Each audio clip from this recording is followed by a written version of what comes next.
All right, now let's go to the last question for tonight. Is it high time to legalize pot? The odd couple of Democratic Congressman Barney Frank and Republican Congressman Ron Paul have introduced legislation that would, quote, limit the federal government's role in marijuana enforcement, allowing people to legally grow, use, or sell marijuana in states where it is legal. Kiki, I know Democrats don't want to touch this. Republicans, of course, are against it. But come on, isn't it time? This war on drugs has been incredibly counterproductive. Well, this just goes to show there's room for bipartisanship on every issue out there, right?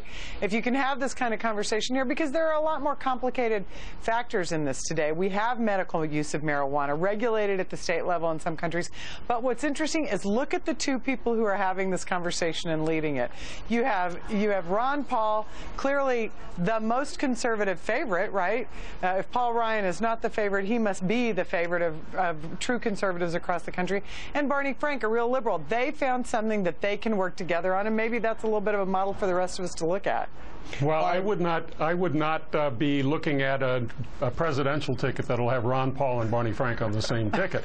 But I do think in this particular case, this shouldn't be really looked at as a surprise. On the one hand, you have Barney Frank, who strongly believes that government should stay out of personal matters, and you have Ron Paul, who believes the government should stay out of all matters.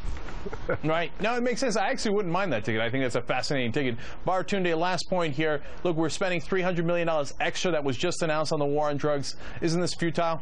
We ran an article in The Onion over a decade ago, front page headline, "Drugs Win Drug War." That's sort of settled law and settled fact. And when you look at the amount of money we're spending, with the lives we're throwing away, with mass incarceration, and with the tax revenue we could generate in this down economy, it's pretty obvious we should loosen up those regulations a bit. All right. Great panel tonight, guys. Bartunde Thurston, Bob Franken, and Kiki Mulcahy. Thank you all so much.